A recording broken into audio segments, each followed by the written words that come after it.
On today's show, Monster Hunter Wilds has a pre-order discount, and join us as we have one last farewell hunt in Monster Hunter Rise. So don't forget your hot drinks as we step into this episode of the Palibros.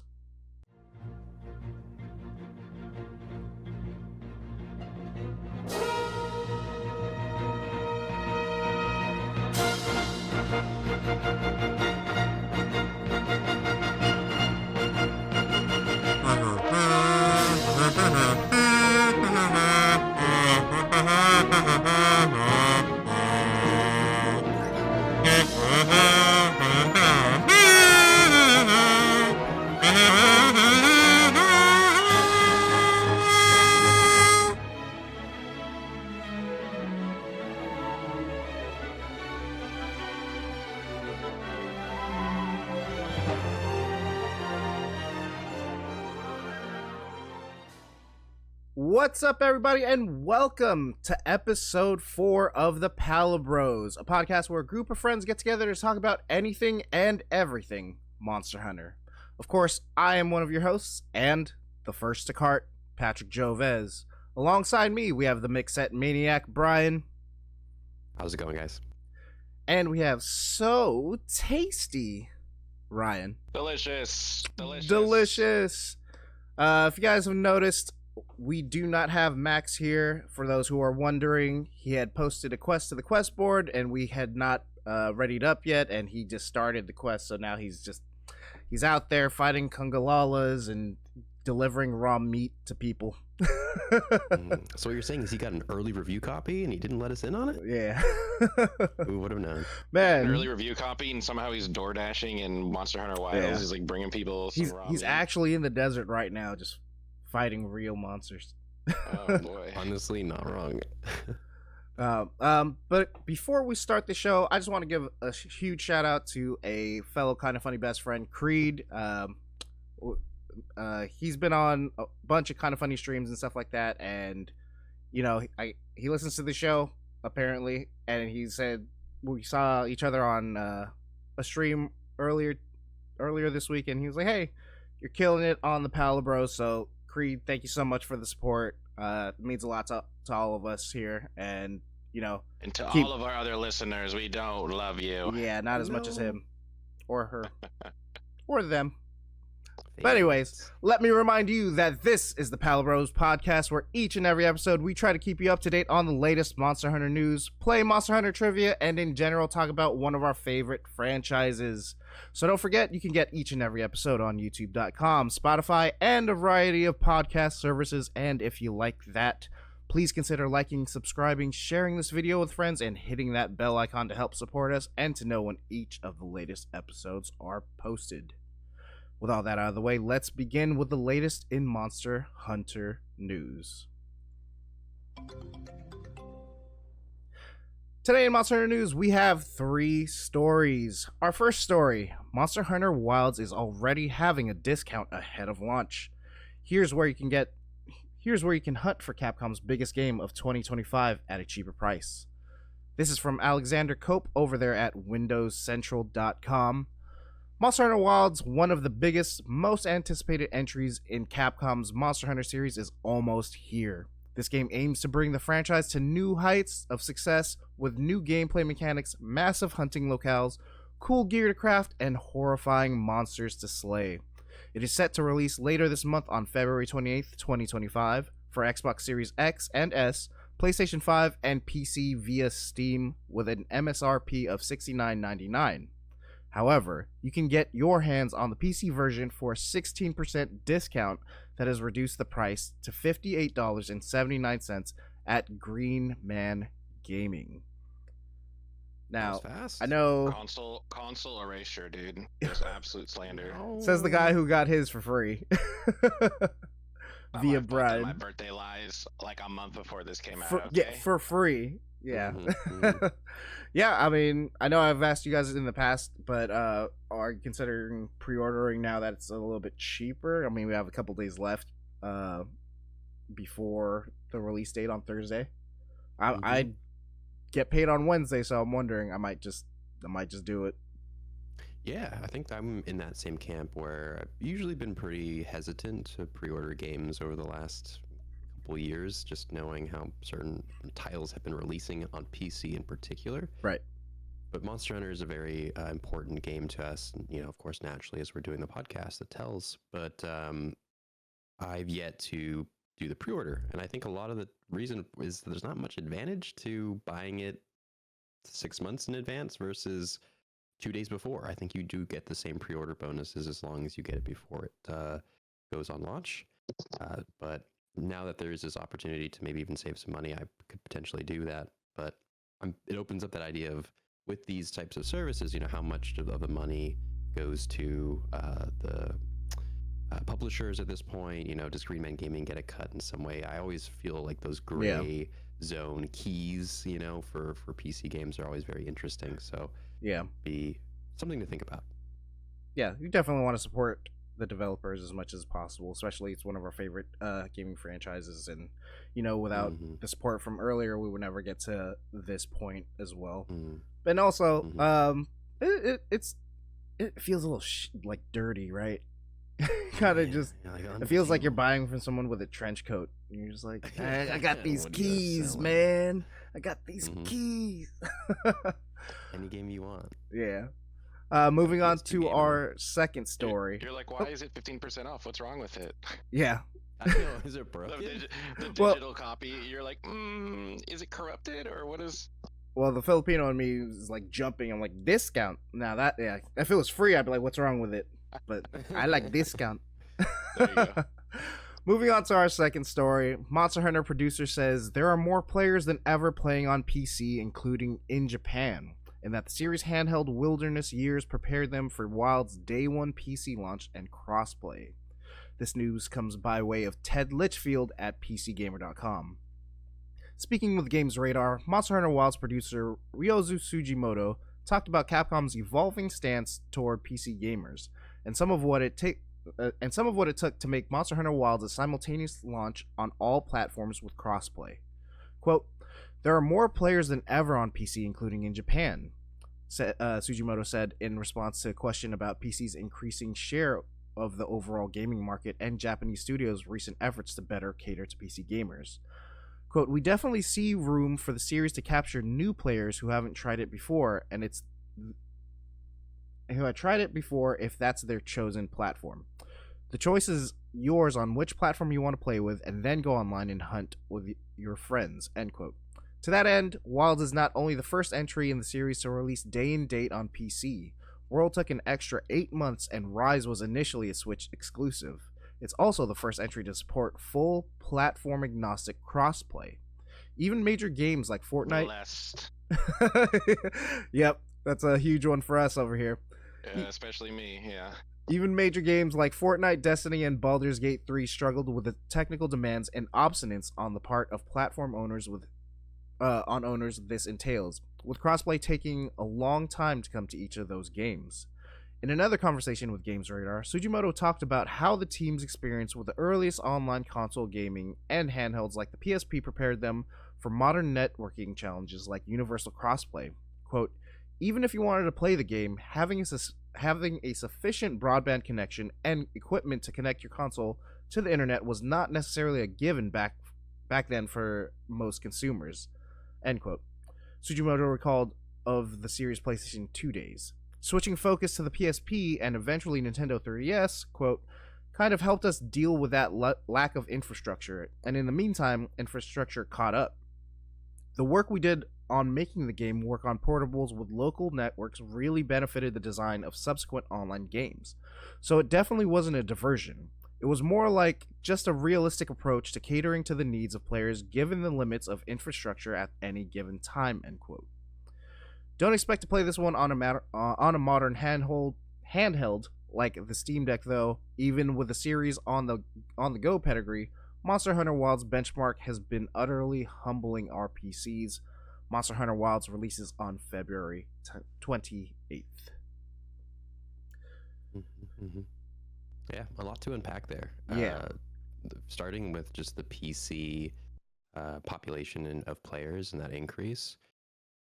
For a lot of our group, Ryan, of course, you can understand it, but at the same time, we know you're on console. But for a lot of our group that's on PC, it always has felt like, in many ways, the platform was seen as a second class, cousin, or like whatever the analogy would be. Where, sure, we'll release a copy for you, maybe like Yeah. a year down the line, and it has been the case with Monster Hunter World and with Rise. So it's really nice to see that they're like, nope, day and date, we're gonna have a release that's gonna be ready for you guys.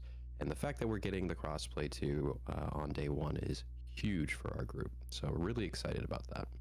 I've basically never played a Monster Hunter Endgame because of it. So never played any of the DLCs for a World or Rise, because by the time the DLCs came out, also would be the launch of the PC version or the whatever. Yeah, and we're all jumping ship to the PC version by then. Yeah, but I switched from Xbox to PlayStation, 10 years ago, and 10 years ago you guys all switched from PlayStation to PC. So, maybe in 10 years I'll finally build a gaming computer. Yeah. And I know a lot of this applies to many of the games Capcom has in their portfolio, but I'm sure with how World sales did so well with releasing on PC, that like, damn, we got a big demographic of people on this platform. We should probably spend some more time on that. So I'm happy to see that that's a shift across the board, and that the publisher themselves sees the value of the PC population. Yeah, I mean, look, the game is PvE in nature, right? So it's like PvP is always, you're always going to have as much connectivity as possible, but online PvE hasn't become like as robust as it needs to up until maybe recently. I think Helldivers is a perfect example of like how to do it right. Obviously not quite the same, but yeah, I totally agree with the sentiment that like everything being ready to go day one is only going to help them, and they probably did. They looked at the numbers and they looked at the sales and figures and just like it was the obvious choice. But obviously, as from our perspective as gamers, we benefit as well. So completely symbiotic choice, and I can't wait to kind of go through this front to back. Finally, a Monster Hunter game that I can finish. Yeah, I'm excited too, just because we have such a huge group of different players. Of course, you've met us four, but we have many other friends out there that are fellow Palibros, but just aren't on the show. And it's always been kind of weird transitioning from like just the base game with low and high rank, and then all right, now we gotta sacrifice one of our friends to go play on PC and stuff like that. And like, yeah, now there's no excuse. Now we can just go ahead and play with anyone who's on, and we'll always have like a full party. And it's really great that the trials of like yesteryear had brought forth these results, and it's pretty cool. But if we could just get the goddamn lobbies fixed and just sending invites, that would be nice as well. Why make it so complicated, man? Just call it like lobby. Don't call it like link party and like instanced, world or whatever the fuck the language is. There's too much like unique and like verbiage. Specific language. Yeah, that they've like decided to like make up. That like there's been 20 plus years of online gaming history that like says, okay, invite to party. Just call it a freaking party. Don't call it a link, whatever, or like hide it through like 6 menus. Please, Capcom. Yeah, just streamline. Make it easier to play with your friends. Oh my god, dude. That's probably the hardest part of Monster Hunter. It's no longer the monsters. It's just trying to figure out how to get to your friend in the same lobby. We'll get used to it. Yeah, we'll get used to it. I think what they're trying to do, this is my guess of why this is complicated. I think what they're trying to do is make it so that like if you do have 12 friends that are playing at launch, you can all be in a big like 20-person like lobby. Yeah, definitely. And then like groups of 4 will go out on hunts. So I think that like that's why there's 2 layers to it, is because like they want people to be able to like group up pre-hunt, and then you have to like choose who's actually going on the quest with you. But like I don't know, it's a little bit. We played the beta a decent amount, and it still breaks my brain trying to figure out what the hell I'm doing, trying to find an invitation. Maybe there just needs to be like some sort of shortcut or something. Or it didn't seem that bad on Switch from what I remember, right? Because you just did the you just did the Nintendo Switch ID friend code, Yeah. and then same thing Just with went the up to the cat. 3DS as well, right? Mm-hmm. Yeah. Yeah, it's frustrating, and we'll see what the full game how it feels. I know a big point of struggle for a lot of players of World in particular was how hard it was to play the single player cooperatively. We all recall how frustrating it would be where you're like, cool, I wanted to jump into the story hunt with you. It's like, oh wait, you gotta wait to Watch pick the first person to cutscene. watch the cutscene, and that could be 20 minutes because it could be multiple parts before anyone can jump in. And Yeah. then there could be a cutscene at the end and no one else gets to see it. It just ends for everyone else. They get booted back out. It seems like from the early embargo review items that have come out today that seems to be the case again, unfortunately. But we'll have to see with the full game and how unbearable that will be. Yeah. Well, moving on to our last story, director Yuya Takuda says, quote, "There shouldn't just be one weapon to slay them all." This article comes from GamesRadar.com and is written by Oscar Taylor Kent. You can't cut your way through legions of the biggest beasties ever put to pixels without some equally impressive weapons. Monster Hunter Wilds understands this by bringing welcome overhauls to all 14 weapons, with some of the most interesting effects in the series to date, and even the option to now take two on a hunt with you at once to fit different situations. Importantly, no matter which speaks to you, Capcom wants you to always be in with a chance to perform well. Quote, "My philosophy is that there shouldn't be any almighty weapon or skill build that just is the best for any monster. There shouldn't be one weapon to slay them all," says Monster Hunter Wilds director Yuya Takuda. "The canniest hunters will keep their options open and pay attention to the next threat they're going to face down. Quote, you're going to have weapons that are more suited for this or that monster. I want players to think about that and to really treat the weapons and the skills as a sort of tool set for approaching the best strategy for defeating a monster," end quote. While some players will have certain tools in their arsenal they gravitate towards, Takuda doesn't want players to simply end up going through the motions. Quote, "If they are able to just pick Weapon X and set their skills up, and then... kind of lost my spot. Set their skills up, and then that is it for the rest of the game, no matter what came at them, that's not the kind of experience I want them to have. The gap between weapons isn't so much as the strongest versus weakest, but more the interactions between weapons and monsters are going to make you think about which one you want to use," end quote. Mm-hmm. Even so, I'd like to think that the power gap between the range of weapons has gotten smaller with this title, and that they are hopefully nearly as viable as each other in general, as a starting point for other players. But that's something that's out of my hands. The game has to be released, and the fans have to tell me whether we achieve that or not. So I'm confident, but not cocky. I'm going to wait and see how players respond, and we always have room to make adjustments in the future.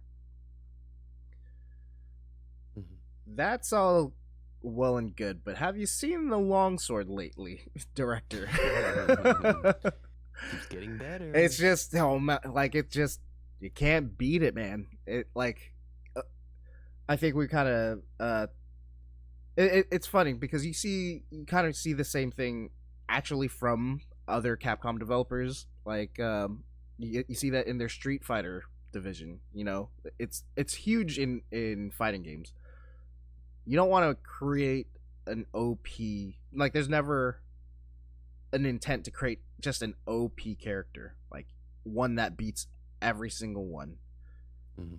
But sometimes that shit happens.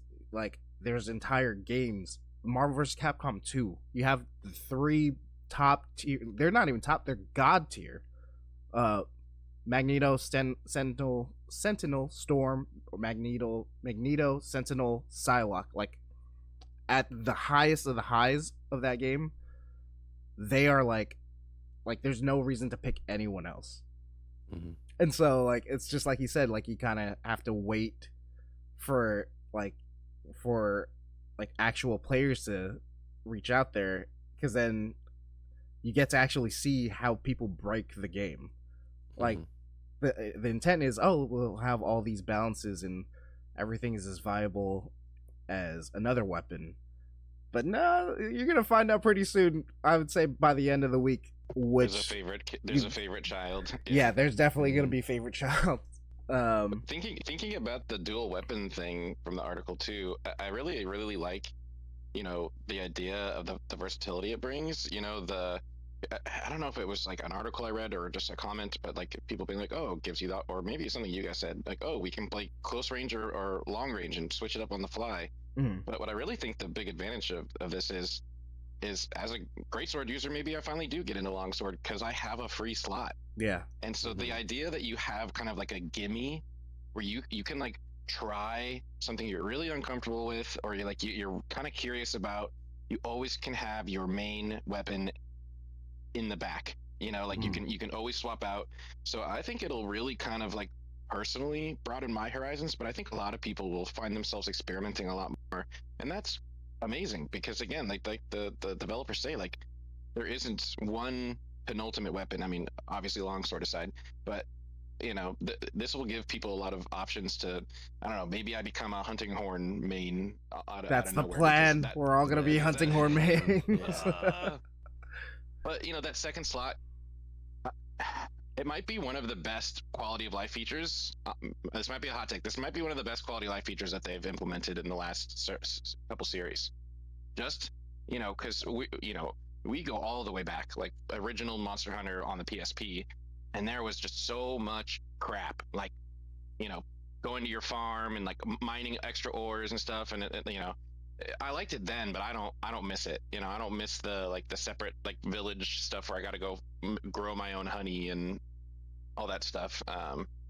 So they've really streamlined a lot of the pain points of the game, and I think this is a big one that we didn't even realize that we wanted. And now that it's here, it's like, man, that's gonna open so many doors for us. I think, like, as individual players, we're gonna experiment so much more and find new cool stuff that we may have not given a chance to otherwise.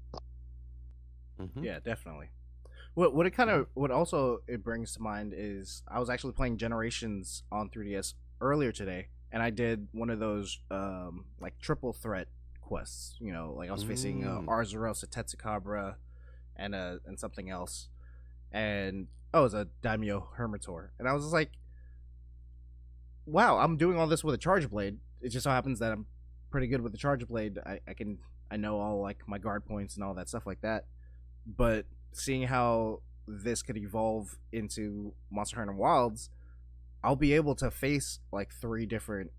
It'll be making those types of hunts easier, I guess, easier in a sense, but you could be more prepared for like, okay, what if they have something that's more tankish, and like, okay, something easier that I can guard against. I'll use my charge blade.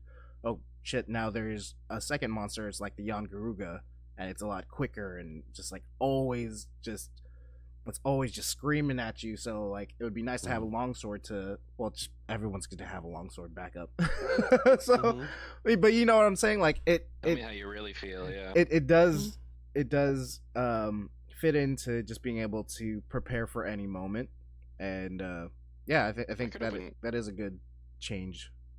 It could open some doors developmentally too. Like it could be that like the developers are like trying new stuff now that this is a possibility. Maybe in the first DLC we'll start to see really weird matchups that like force you to switch weapons because you can. We all know that there are monsters that just play better personally with a certain weapon of our choice, right? They set the game up so any monster can be beat by any weapon, but the struggle that you may go through to do so can be a little rough at times. So I imagine with a greatsword, there's probably some high-level players that can have no issue tracking monsters, but I could imagine myself being like fighting something quick, a Rajang or something like that with a greatsword. To me, sounds very difficult, and I would like to have something faster and more reactive. But right, it's just nice to have the 2 weapons and cycle between them. I totally see, based on the speedrun videos that we've been watching, it's like your whatever weapon you're speedrunning with, and then a heavy bowgun, so that you can shoot some demon ammo or armor ammo like in front of you as you're on your secret to get that quick buff, and then switch right back to your other weapon. So we'll see if that combo holds up in the full game too. Yeah, so you'd be you're gonna have a lance and a gun lance. It's just this, all basically the same weapons. Double lance or two shields. Yeah. Yeah, it. or you're gonna see a light bowgun and a heavy bowgun build. Mm-hmm. Mm-hmm. That'd be crazy.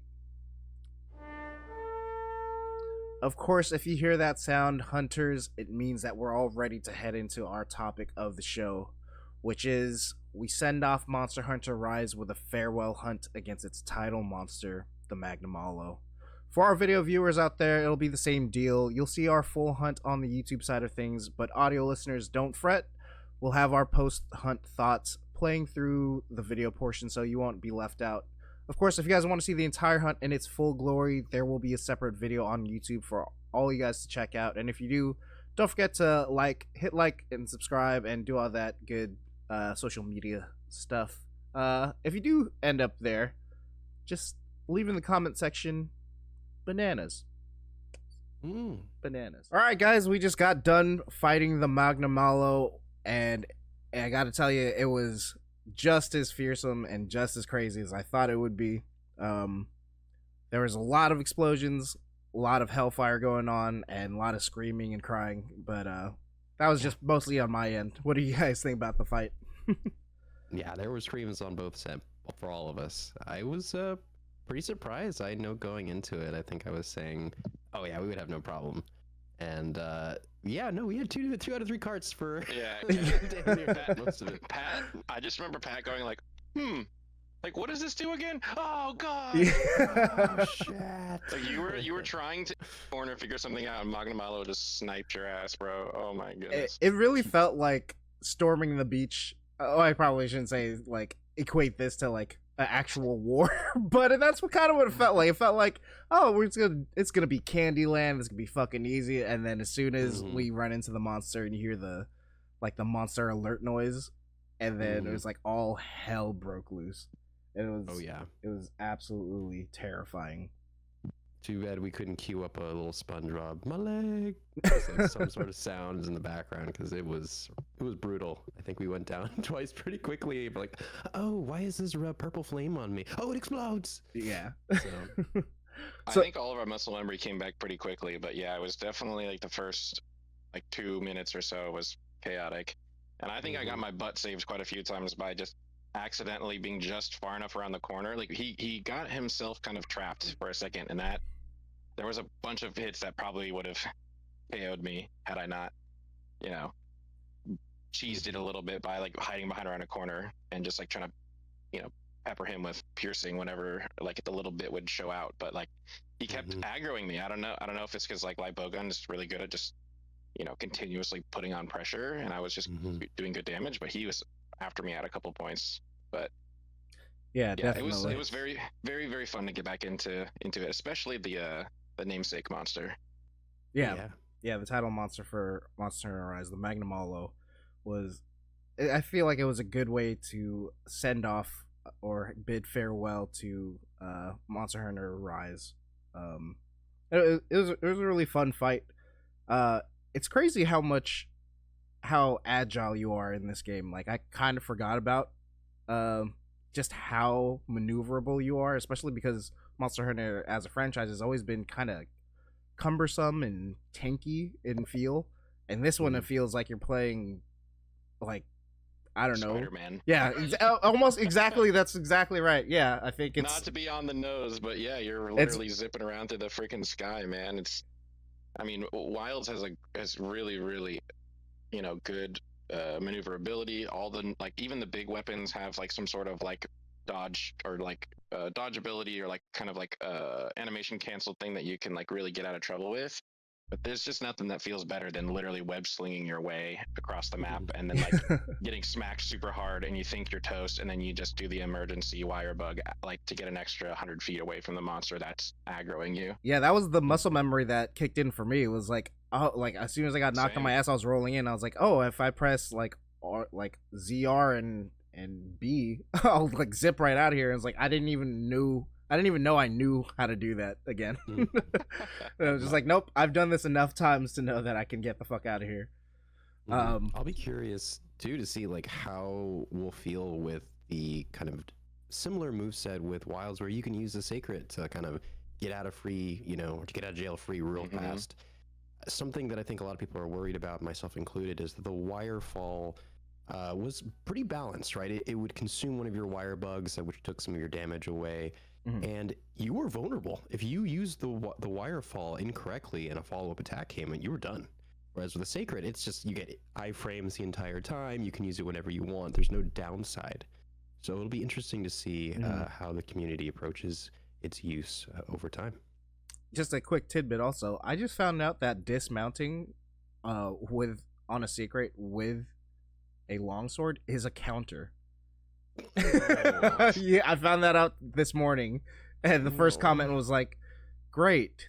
As I was afraid we didn't have enough counters for longsword users. What is there? I need to see this. Yeah, there's an animation for it and everything. And it levels up your spirit gauge as well. Oh god. So yeah, thanks Yuya Takuda. It's definitely very balanced. But speaking of the fight, what did you guys run for equipment wise? Because I saw you guys were blasting through it. Everyone was using, or both of you guys were using light bowgun besides me. I was the only one using a charge blade. But what were you guys doing? Yeah, so it looked like Ryan and I had a pretty similar set. It was a high rank mix set that we had thrown together, consisting of an Argakuga light bowgun, the Night Owl, along with a mix set to, of course, to keep to my namesake, the mix set Maniac. There was a combination of a Rhinopolos helm, something called a Vaik mail, which I believe is some sort of water monster, Gyrototus fan braces, Skalda, Electra S, which I believe is like a bug armor piece, and then the golden Hakama legs, which we believe is the golden Rajang.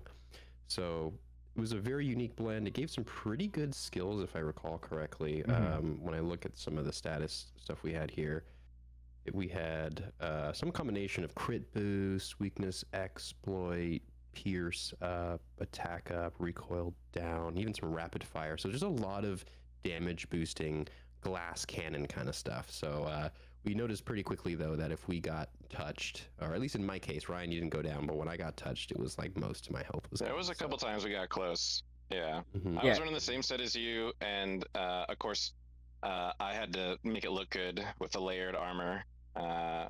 Couldn't leave it as is. But unlike yeah, it looked ridiculous. Did you choose, like, did it ever cross your mind to put layered armor on to like undo the kind of collage of armor pieces, or were you? It's your identity at this point. Mix set Maniac is indeed my. Okay. I don't do the layered sets. It's gotta look ridiculous. Everyone, if you see like someone just wearing a bunch of random stuff, I would personally fear that person as a monster. You're like, what the hell? Yeah, they don't give a shit. So I know for sure they don't give a shit about me.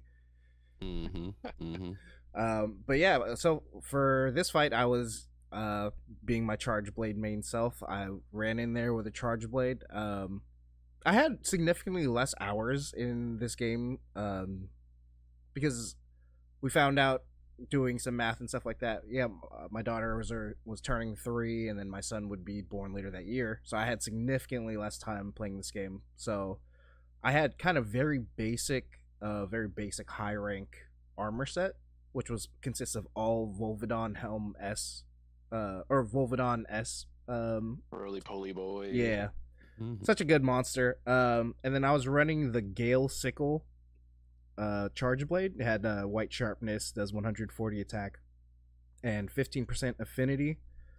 With that, I think I was using, let's see what kind of wire bug stuff I was using. Give me 1 second. That's equipment status. I had fanning maneuver, I think is what we were using for light bowgun. Yeah, so for my switch skills, I was using switch skill 1 condensed spinning slash, and then switch 2 was morph slash. And basically, it's just that when you charge up your shield, like, it turns into, like, basically a chainsaw.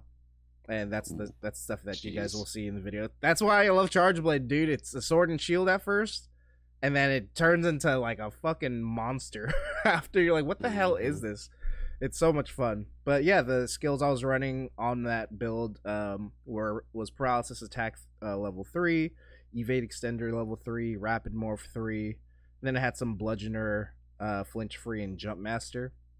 That's pretty standard for what I like to run in my builds. Like I think we said in episode 2 our weapons and kind of our builds. I love paralysis attack. I just think that's so cool that you could stun a monster, especially in the older games when you didn't have all these wire bugs to zip around and stuff to get like a clean hit. Paralysis gives you that opportunity to do all that stuff, and then evade extender gives me a longer dodge roll to get out of the pocket when I need to. And then rapid morph level 3 allowed me to like change between my savage axe mode and my sword and shield mode faster. So, being a blade master against really hard hitting agile monsters allowed me to get some frames back and try to kind of get out of there when I need to. Brian, you were mentioning that like, oh, we thought it was gonna be easy, but it actually ended up being pretty hard. We carded twice. But I will say that having played the demo, a decent amount, I think I got like, 6 to 8 hours in it, which is pretty good for a beta, Yeah. And like all the sets and all the armor and all the weapons you're given are they're just baseline, which is great. I mean, you don't want endgame stuff, but it was really cool hunting the Magnamalo again and having our endgame armor, our endgame weapons, having everything specced out to a T, and it just felt good. So as much as the beta was very fun, there's something about going back to an older game where you got hundreds of hours in it, and then you just you did your future self a favor by totally stocking up your inventory and having all the shortcuts and like having everything just kind of like polished to it, down to the last detail. So it was a fun experience kind of going back over this old save file, not remembering that I'd done all this, and then just having a really positive hunting experience. Spooky as it can be with monsters that hit as hard and as fast as the Magnamalo, but it was a distinctly different experience, like having endgame stuff versus a hard Magnamalo versus like Arkfeld with like With bare whatever the hell they gave you in the beta. Yeah. Right.